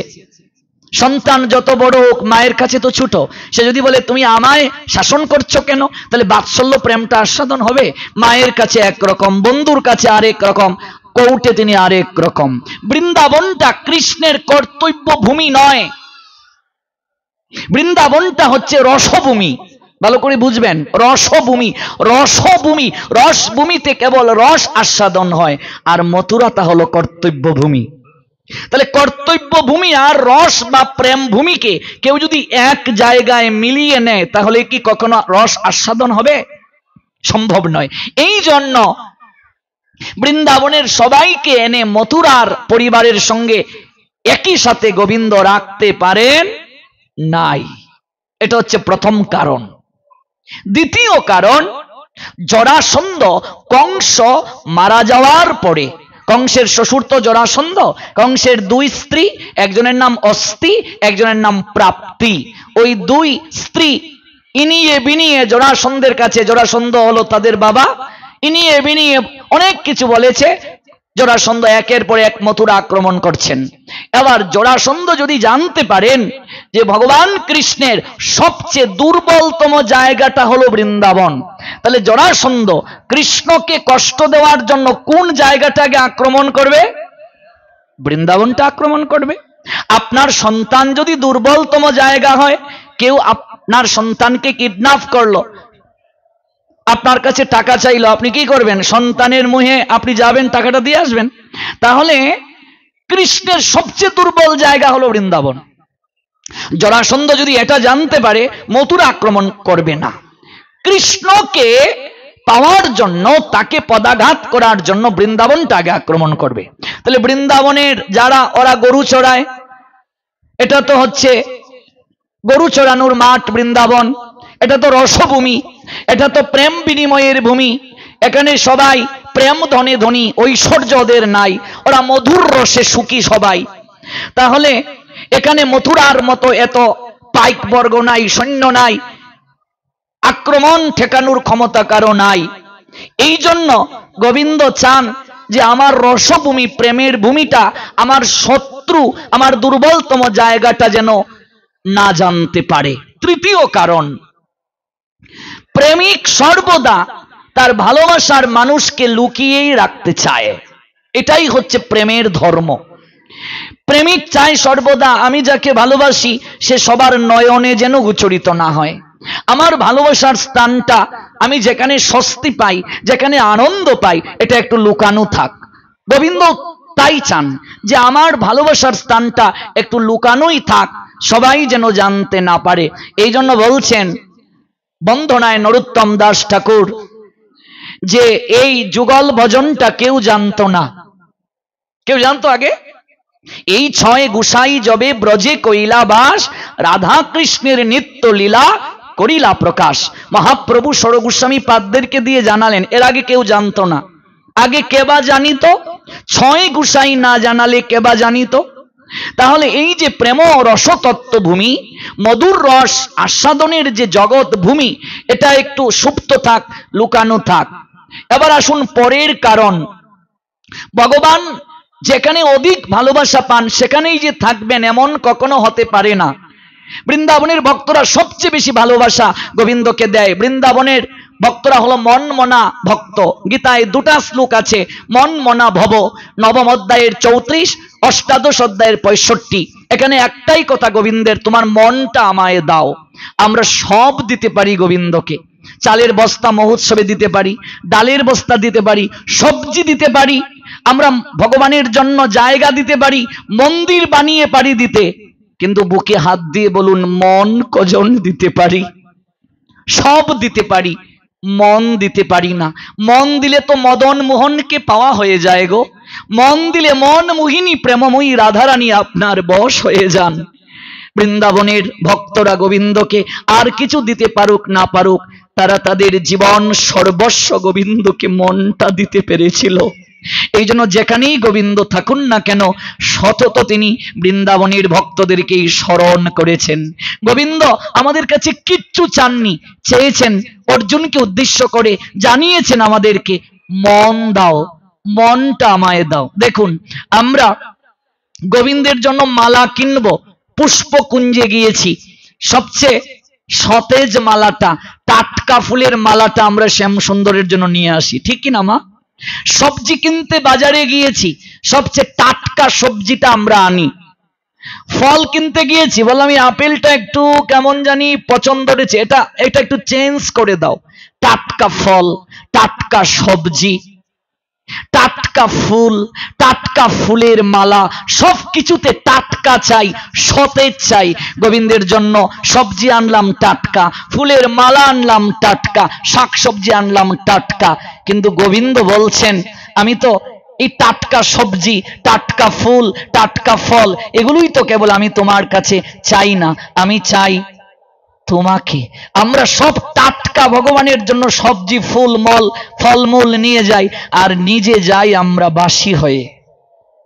কথাটা বোঝাতে পেরেছি কি? আমরা ভগবানের জন্য টাটকা সবজি নিয়ে যাই, টাটকা ফুল নিয়ে যাই, টাটকা ফল নিয়ে যাই, আর নিজে গোবিন্দের কাছে যাই বাসি হয়ে। বাসি হয়ে মানে কি? বৃদ্ধকালে। ভজনটা শুরু করি বৃদ্ধকালে, যখন টাটকা থাকে না শরীর, মন যখন টাটকা থাকে না, ওই টাটকাহীন যখন হয়ে যায়, মন যখন বাসি হয়ে যায়, তখন আমরা গোবিন্দকে গিয়ে বলি শ্যামসুন্দর তুমি ছাড়া আমার আর কেউ নাই। শ্যামসুন্দর বলেন যখন ডাকার সময় ছিল, শরীরে শক্তি ছিল, মনটাও টাটকা ছিল, তখন বলেছিলে সময় নাই, সময় নাই, আমার পুত্র, আমার কন্যা, আমার স্ত্রী, আমার চাকুরি সব আমার আমার। এখন অবসর নিয়েছ, ভালো করে কানে শোনো না, চোখেও দেখো না, দাঁতও অনেকটা পড়ে গেছে, আগের মতো খেতে পারো না, বেশি খেলে হজম হয় না, আগের মতো নাচে না রঙ্গের বারোই, এই মন বারোই আর আগের মতো নাচে না, আনন্দ করতে চায় না, সবার কাছে মূল্যহীন, চলিতে চরণ চলে না তোমার, দিনে দিনে অবশ হচ্ছ, তোমার ক্যাশ পাক ধরেছে, দন্ত পড়ে যাচ্ছে, একেশো পাকিবে দন্ত নড়িবে, সম্বল হবে তোমার লাঠি, পুত্র পরিজন সকলে বলবে এই জঞ্জাল মরলে বাঁচি, সবার কাছে মূল্যহীন, বাসি হয়ে গেছে শরীর, বাসি হয়ে গেছে মন। আর এখন এই বাসি মন, বাসি শরীরটা নিয়ে তুমি আমার কাছে এসেছো আমার সেবা করার জন্য। সবজি নিয়ে যাই টাটকা, ফল নিয়ে যাই টাটকা, চালের বস্তা, এটাও চিকন চালটা মহাপ্রভুর প্রিয়, যাও টাটকা উন্নত এক বস্তা চিকন চাল দাও শ্যামসুন্দরের ভোগে। কিন্তু নিজে বাসি যখন হই, তখন গোবিন্দের কাছে যাই। ব্রজবাসীরা আর কিছু দিতে পারুক না পারুক, তারা তাদের টাটকা মনটা, সতেজ মনটা, সতেজ শরীরটা, অর্থাৎ জীবন যৌবন তারা গোবিন্দকে দিতে পেরেছে। এজন্য গোবিন্দ বললেন মন মনা ভব, তোমার মন আমায় দাও, মন মনা ভব, তোমার মন আমায় দাও। দুই জায়গায় বললেন, একই কথা দুই জায়গায়, মন মনা ভব, নবম অধ্যায় 34, 18তম অধ্যায় 65, আছে কি নেই বাবা? মন মনা ভব, তোমার মন আমায় দাও। মনটাই দিতে পারি না, যা দিলে সব দেয়া হয়ে যায়, তা দিতে পারি না। মন দিয়েছি সংসারকে, মন স্ত্রী পুত্র কন্যা পরিবার পরিজন সবকে দিয়েছি, সব দিতে পারি। টাকা চেয়েছে 500, ভাগবত অনুষ্ঠান হবে, নাও নিয়ে নাও, চালের বস্তা নিয়ে নাও, মন দিতে পারি না।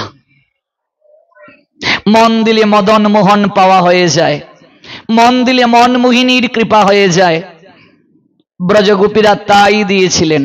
গোবিন্দকে যারা মন দেয়, গোবিন্দ তাদেরকে কখনো ঠকান না, উত্তম প্রতিদান দেন।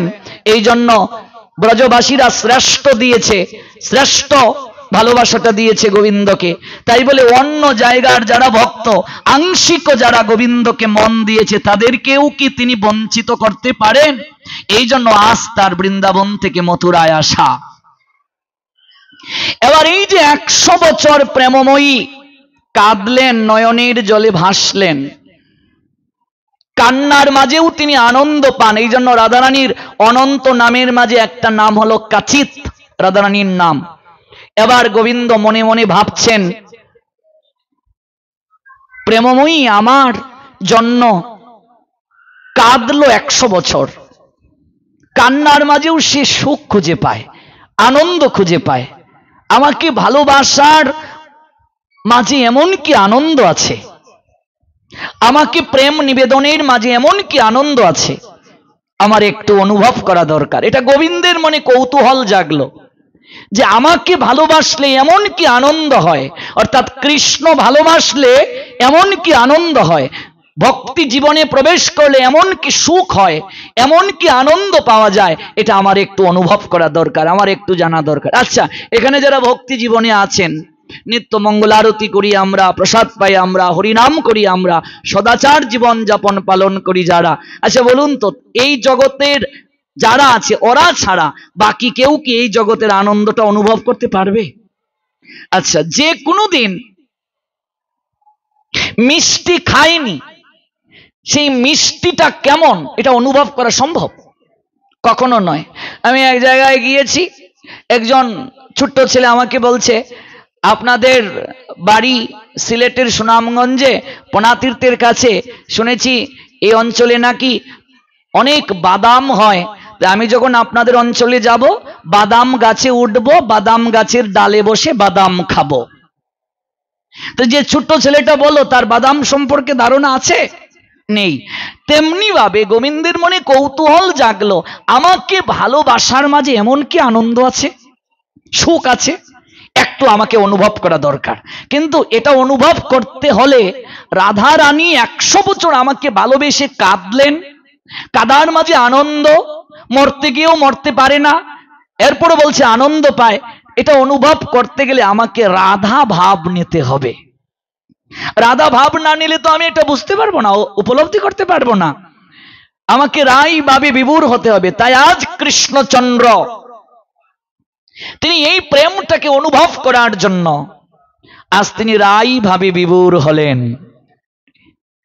রাধারানীকে বললেন, ওগো প্রেমময়ী, আমাকে তোমার ভাবে সাজিয়ে দাও, আমাকে আমাকে তোমার অঙ্গকান্তি দাও। এই জন্য ওই যে ভাগবতের একটা শ্লোক যা দিয়ে আমি শুরু করলাম, ভাগবতের শ্লোকটা হলো 11 স্কন্দ 5তম অধ্যায় 32 নং, কৃষ্ণ বর্ণং তিসা কৃষ্ণং সঙ্গ পাঙ্গস্ত্র পার্শ্বদম। বলছে তার গায়ের বরণটা কি, যদিও তিনি কৃষ্ণ কিন্তু তার গায়ের বরণটা কি, অকৃষ্ণ। অকৃষ্ণ মানে কি, কৃষ্ণ নয়, কালো নয়। তাই গায়ের বরণটা, এই যে গৌরাঙ্গ, এই গায়ের বরণটা কার? এটা কৃষ্ণের গায়ের বরণ না কার গায়ের বরণ? রাধারানীর গায়ের বরণ। স্বয়ং প্রেমময়ীর যে গাত্রবর্ণ, ওই গাত্রবর্ণটাই হলো গৌরাঙ্গের গাত্রবর্ণ।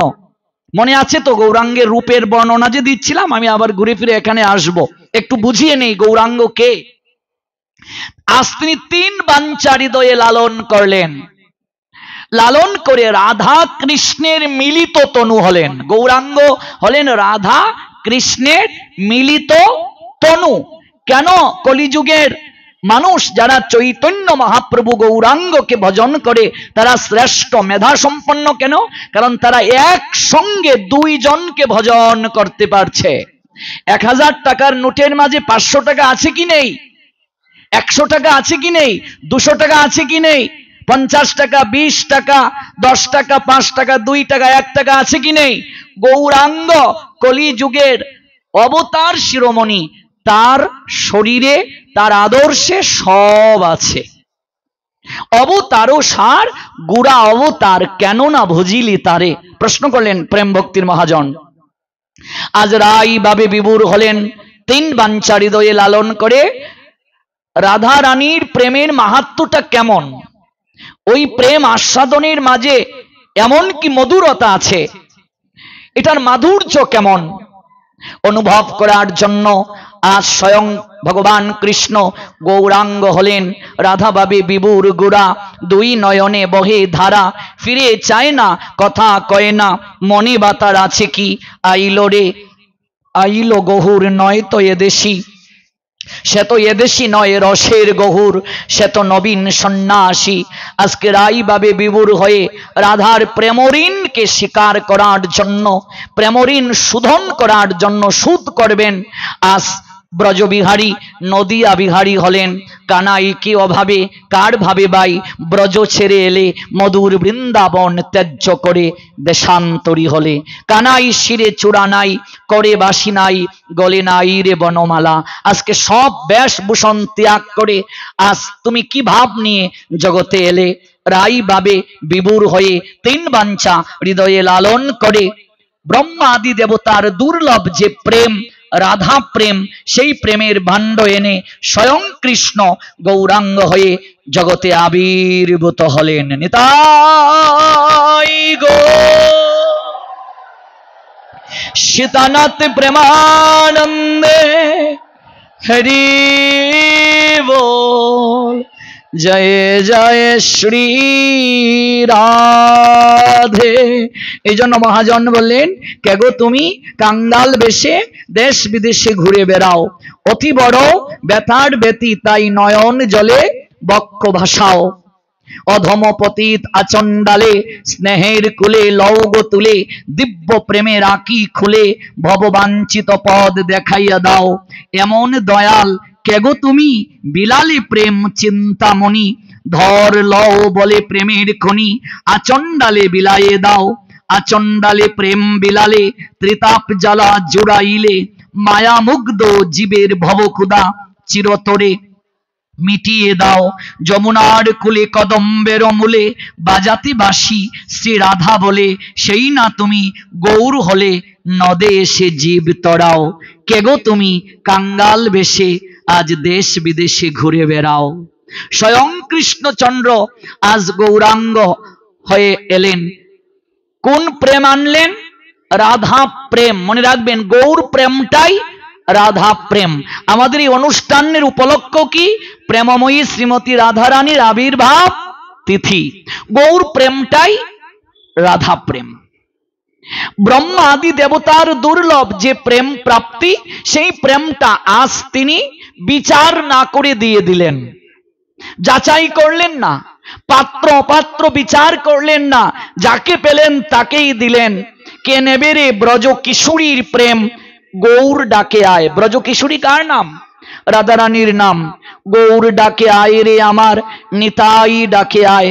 কে নেবে রে ব্রজ কিশোরীর প্রেম, গৌর ডাকে আয়। নদীর পাড় ভাঙ্গিল, ঢেউ উঠিল, লাগলো জীবের গায়ে। কে নেবে রে ব্রজ কিশোরীর প্রেম, গৌর ডাকে আয়।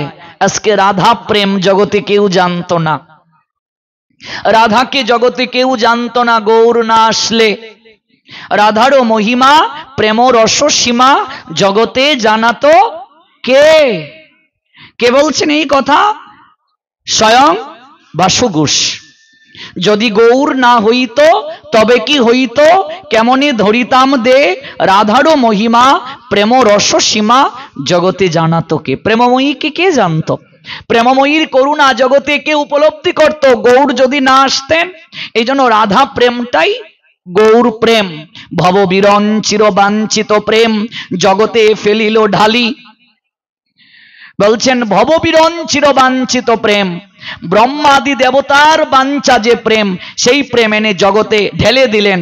কাঙ্গালে পাইয়ে খাইল নাচিয়ে, হাতে দিয়া করতালি, হাসিয়ে কাঁদিয়ে প্রেমে গড়াগড়ি, পুলকে বেপিল অঙ্গ, চণ্ডালে ব্রাহ্মণে করে কুলাকুলি। কখনো ছিল কি এমন রঙ্গ? গৌর এসে সবাইকে এক জায়গায় বসালেন, ব্রাহ্মণ ক্ষত্রিয় বৈশ্য শূদ্র এক এক করে দিলেন। ব্রাহ্মণে চণ্ডালে করে কুলাকুলি, কবে ছিল এমন রঙ্গ? ডাকিয়ে হাঁকিয়ে কুল করো তালে, গাইয়ে ধাইয়ে নাচে দেখিয়া সমন, তরাস পাইয়ে কপাট হানিবে দাঁড়ে। এজন্য স্বয়ং প্রেমানন্দ আচার্য গৌরাঙ্গের পার্ষদ, তিনি বললেন এমন গৌরাঙ্গ বিনে নাই আর। গৌর ছাড়া এই জগৎ সংসারে তোমার আর কেউ নাই। হেন অবতার হবে কি হয়েছে, হেন প্রেম পরচার। দুরমতি অতি পতিত পাষণ্ডী গুড়া, প্রাণী না মারিল কারে, হরিনাম দিয়া হৃদয়ে শুধিল, যাচি গিয়া ঘরে ঘরে। যেচে যেচে প্রেম দান করলেন। একটা উদাহরণ দিলে বিষয়টি পরিষ্কার হবে। এক রজক, রজক মানে ধূপা, কাপড় খাচ্ছে। গৌরহরি তার কাছে গিয়ে বললেন, রজক ও রজক, একবার মুখে হরি বল। রজক বলছে, তোমার তো খেয়ে দে কাজ নেই, আমার এক গাদা কাপড় পড়ে আছে, এগুলো কে খাসবে হরিনাম করলে? তোমার আর কি কাজ? তুমি তো সারাদিন নাচিয়ে নাচিয়ে হরিনাম করে বেড়াও, আমার এই কাজ কে করবে? গৌর হরি বললেন, রজক, কাপড় তো হাত দ্বারা খাচ্ছিস, মুখ দ্বারা তো কিছু করছিস না। এটা কলিযুগ রে রজক, হাতে করো গৃহকর্ম, মুখে বলো হরি, অনায়াসে দেবে তুমি ভব নদী পারি। এটা কলিযুগ, কাপড় তো হাত দ্বারা খাচ্ছিস, মুখ দিয়ে তো কিছু করছিস না, একবার মুখ দিয়ে হরিনাম কর। রজক বলছে, না বাপু, আমার দ্বারা হবে না, আমি পারবো না, তুমি যাও, অন্য জায়গায় যাও। গৌর হরি বললেন, রজক, আমি তোকে করজুড়ে বলছি, একবার মুখে হরি বল। আমি তোর চরণ ধরে বলি, একবার মুখে হরি বল। রজক অবাক হলো, আমি ধূপা, তুমি ব্রাহ্মণ তনয় হয়ে আমার চরণ ধরবে? ওগো, আমার ছায়া মারালেও তো স্নান করে উচ্চ বর্ণের লোকেরা, তুমি আমার চরণ ধরবে? তুমি কে গো? জগতে কত লোক দেখেছি, তোমার মতো তো কাউকে দেখিনি। রজক, কাপড় খাসবি বলে হরিনাম করতে পারবি না? আচ্ছা, আমি যদি তোর কাপড়গুলো খেচে দেই, তুই কি একবার হরিনাম করবে? মহাপ্রভু বলছেন, আমি যদি তোর কাপড় খেচে দিই, আমি তোর কাপড় খেচে দেব, তুই কি একবার হরিনাম করবি? ভাবুন তো, অনুভব করুন তো, কোন যুগে, কোন অবতারে, কোন ভগবান এমন করে প্রেম বিতরণ করতে পেরেছেন?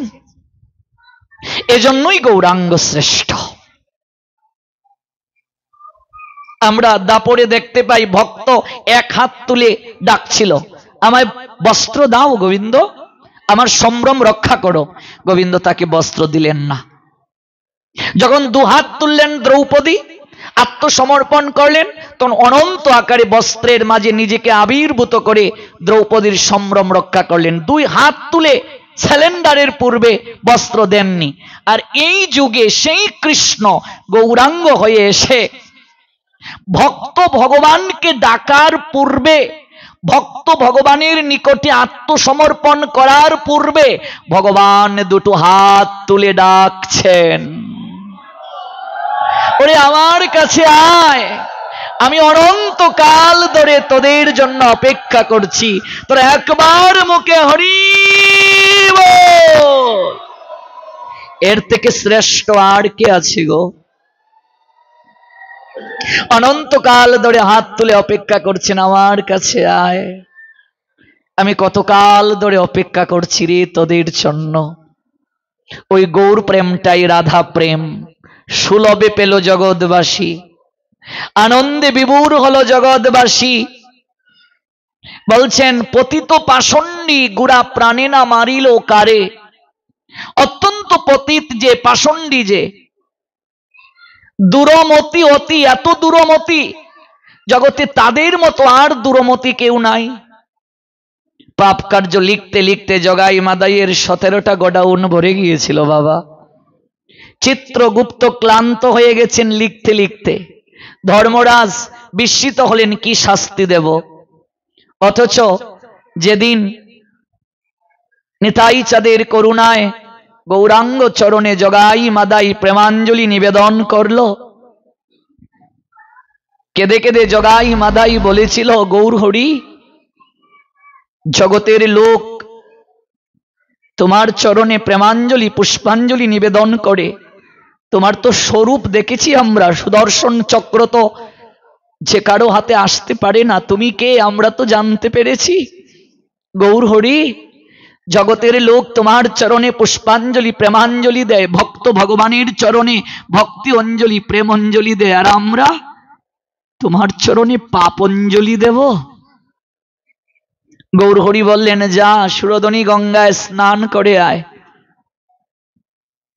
তোদের অনন্ত জন্মের পাপ আমার চরণে অঞ্জলি রূপে নিবেদন কর, পাপ দেব তোমার চরণে, পাপ অঞ্জলি তোমার চরণে নিবেদন করব।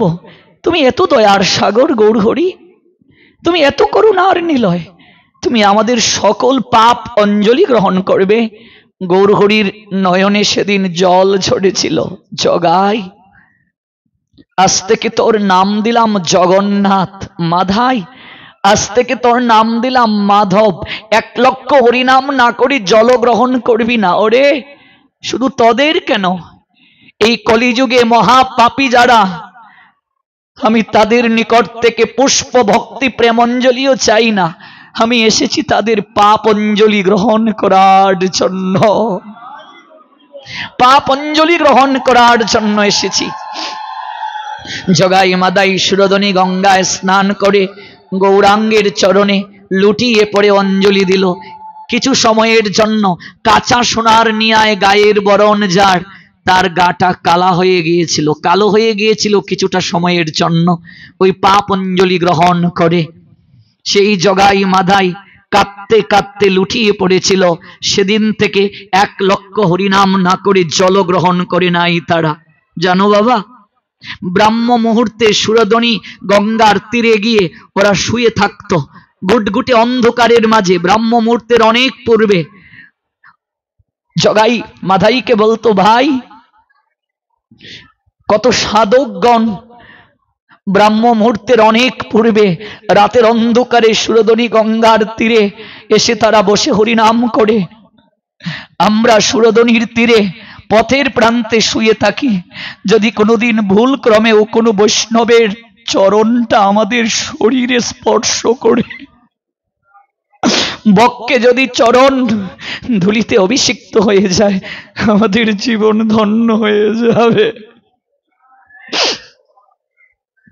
জগাই বলে, শুন রে মাধাই ভাই, কাল শুনেছি ওই হরির নাম লাগলো বিষের নিয়ায়, আজ কেন নাম মিঠা লাগে রে ভাই, এমন মধুমাখা হরি নাম কবু শুনি নাই।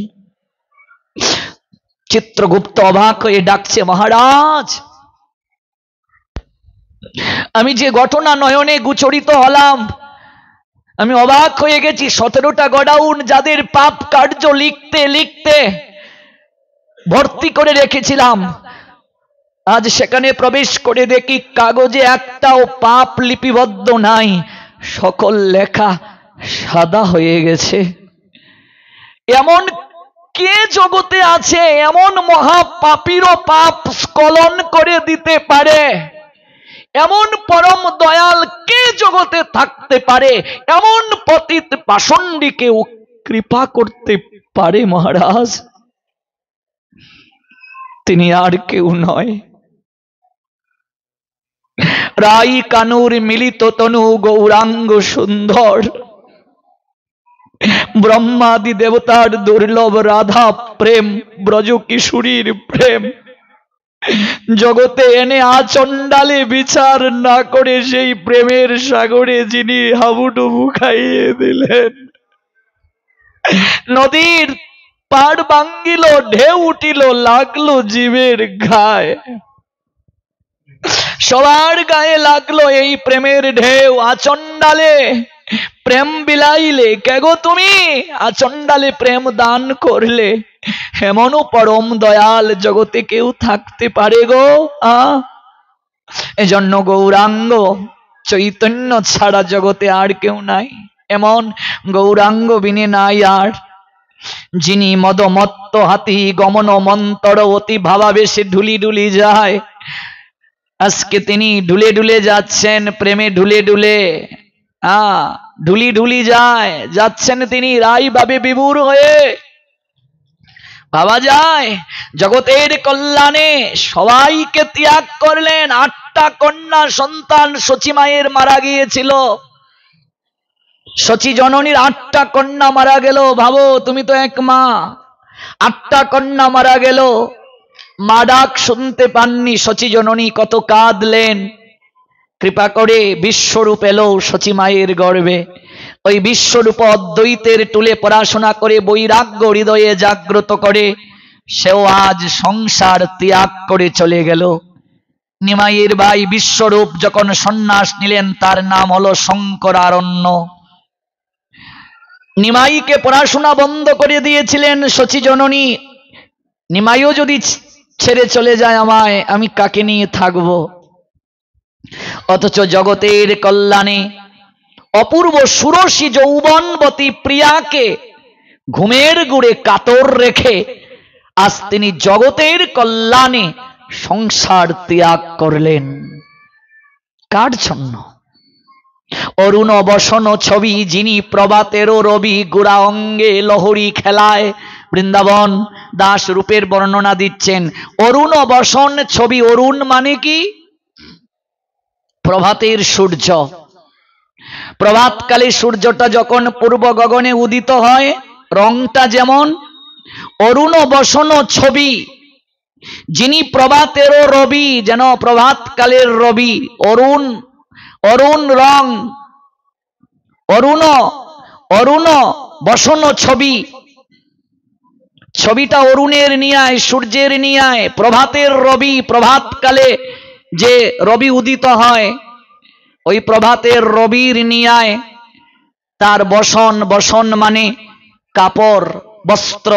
অরুণ বসন ছবি, যিনি প্রভাতেরও রবি, গুড়া অঙ্গে প্রেমে লহরী খেলায়। লহরী মানে ঢেউ। চলিতে না পারে গুড়া চাঁদ গুসাই রে, বলিতে না পারে আদো ভুল। ভাবেতে আবেশ হইয়া, যাকে পায় তাকে হরিবল বলাইয়া। আচণ্ডালে ধরি দেয় কুল। যাকে পায়, কে চণ্ডাল, কে কর্মকার, কে সূত্রধর, কে কোথায় জন্ম নিল, কে কি করলো, তাকে দেখছেন না। যাকে সামনে পাচ্ছেন তাকেই কুলাকুলি দিচ্ছেন, আলিঙ্গন দিচ্ছেন।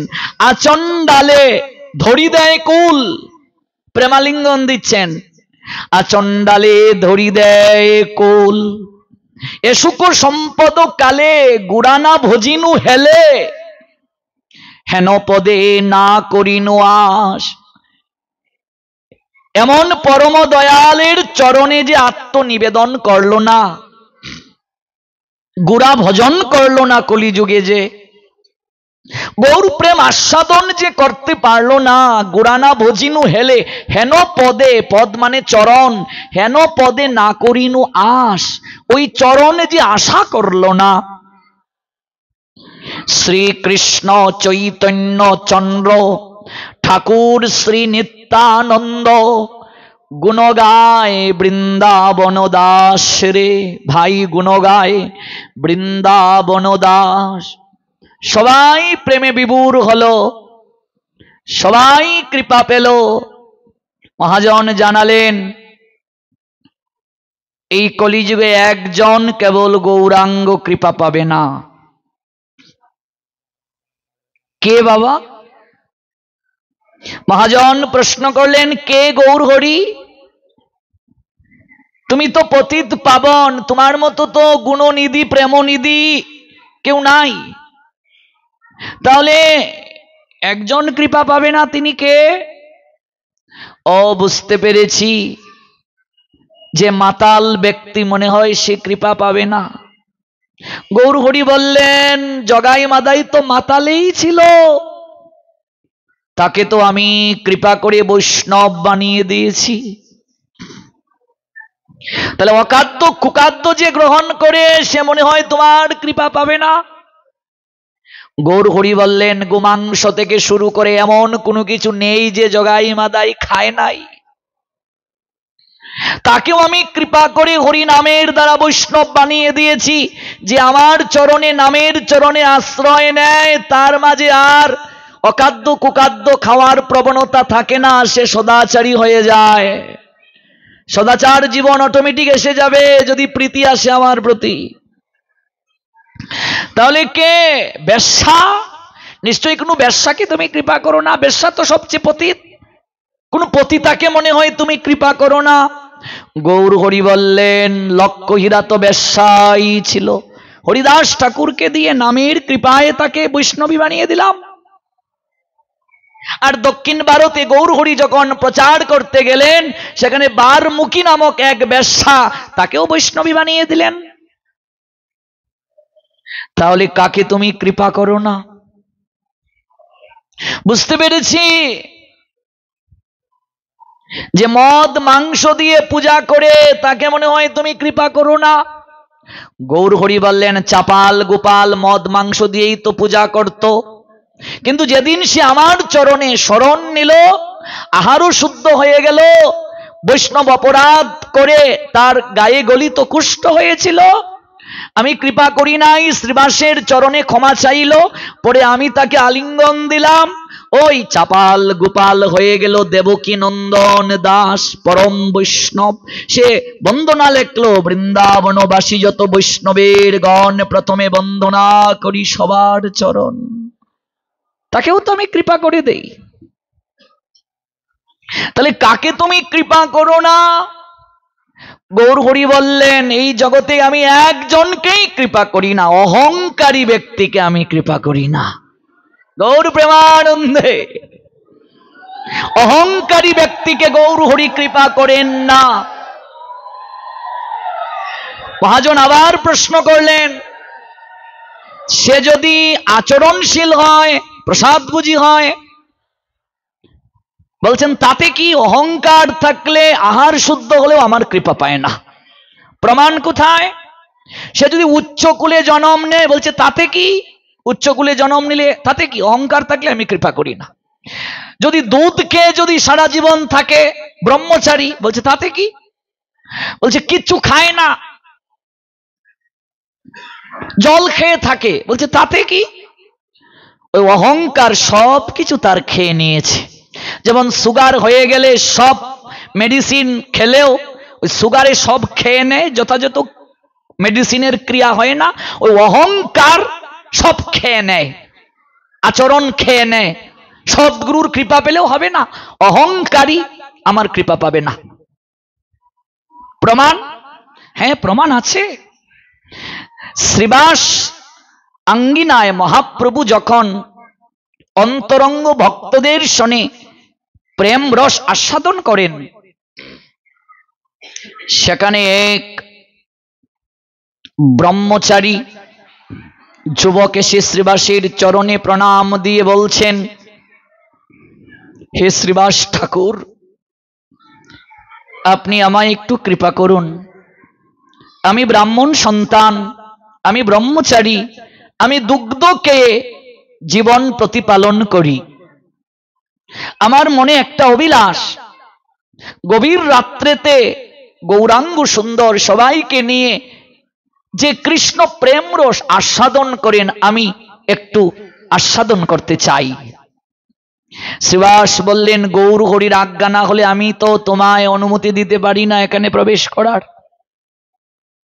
তুমি এক কোণে বসে থাকো, দেখি প্রভু অনুমতি দেন কিনা। মহাপ্রভু এলেন। কে শ্রীবাস? নতুন মুখ দেখতে পাচ্ছি। ভক্ত যুবকটি দাঁড়িয়ে বলল, আমার উচ্চকুলে জনম, আমি ব্রহ্মচারী, আমি অন্ন বর্জন করে কেবল দুগ্ধ আহার করে থাকি। গৌর হরি বললেন, শ্রীবাস ওকে বের করে দাও ঘাড় ধাক্কা দিয়ে। কথাটা শোনার সঙ্গে সঙ্গে আর বাকি কথা আমি শুনতে চাই না, বের করে দাও। এ কি? মহাপ্রভু বললেন, কুলের বড়াই, জাতের বড়াই, বিদ্যার অহংকার, আমি পণ্ডিত, আমি বড় পাঠক, আমি বৈষ্ণব, আমার মতো রূপবান রূপবতী, গুণবান গুণবতী, ক্ষমতার অধিকারী জগতে কেউ নাই। এই ভাব, এই অহংকার ভাব, এই অহংকার ভাব নিয়ে যদি কেউ আসে, গৌরাঙ্গের স্কুলে তার ভর্তি হওয়ার যোগ্যতা নাই। বের করে দাও, বের করে দাও, বের করে দাও। অহংকারে মত্ত হইয়া গৌর চরণ পাশরিয়া, অবিদ্যারে বিদ্যা বলে মানি। আচ্ছা ভাবুন, গৌরাঙ্গের প্রেম লহরী, লহরী মানে ঢেউ, ঢেউ যদি সর্বত্র উর্মিজাল সৃষ্টি করে সবার গায়ে যদি লাগে, তাহলে অহংকারীর গায়ে কেন লাগবে না? মহাজন ব্যাখ্যা দিয়েছেন। আচ্ছা, কোনো অঞ্চলে যদি বন্যা হয়, নিচু বাড়ি যদি থাকে, সেই বাড়ি প্লাবিত হবে কিনা মা? যদি নিচু জায়গায় কেউ বসে থাকে, বন্যার জল এসেছে, বন্যার ঢল এসেছে, তার গায়ে লাগবে কিনা বন্যার জল? লাগবে নিশ্চয়ই। আচ্ছা, তাহলে গৌরাঙ্গের প্রেমের ঢেউ দ্বারা সবাই প্লাবিত হলো, সবার অঙ্গে ঢেউ খেললো, তাহলে অহংকারী ব্যক্তির গায়ে লাগলো না কেন? মহাজন বুঝালেন কেউ যদি অহংকারী হয় তাহলে সে মাচাঙে বসা থাকে। মাচাং নিশ্চয়ই আমরা বুঝি উপরে। আচ্ছা, ঢেউ এলো, বন্যার প্রেমের বন্যার ঢল এলো, জল এলো, কেউ যদি মাচাঙে বসা থাকে, উপরে যদি কেউ বসা থাকে, তার গায়ে কি জল লাগবে? জল স্পর্শ করবে? তেমনি ভাবে গৌরাঙ্গের প্রেমরস প্রাপ্ত হতে গেলে কাঙ্গাল সাজতে হয়। হাঁকিয়ে ডাকিয়ে, ভালো করে বুঝুন, কুল করো তালে, গাইয়ে ধাইয়ে নাচে। বলছে ব্রজের ভজন পুলিন ভুজন, কান্দে চরাচরি। নদিয়ার ভজন নাম সংকীর্তন, ধুলায় গড়াগড়ি। ধুলায় না বসলে হবে না, ধুলায় না বসলে হবে না। গৌর কৃপা পেতে গেলে মাচাঙে বসলে হবে না, ধুলায় গড়াগড়ি। ব্রজের ভজন পুলিন ভুজন, যমুনার তীরে পুলিন ভুজন। ব্রজের ভজন পুলিন ভুজন, ব্রজে ভজন করছে যারা, পুলিন ভুজনের আনন্দ তারা প্রাপ্ত হচ্ছে। আর কাঁধে চড়াচড়ি, একজনের কাঁধে আরেকজন উঠেছে, কাঁধে চড়াচড়ি। নদিয়ার ভজন নাম সংকীর্তন, ধুলায় গড়াগড়ি। ওই ধুলায় না বসলে হবে না, ধুলা নিতে হবে ভক্তের পদরজ, চরণ ধুলা। এই জন্য আজ স্বয়ং ভগবান ভক্ত ভাব অঙ্গীকার করে ধুলার পৃথিবীতে এসে ধুলার মানুষের সঙ্গে গড়াগড়ি দিলেন।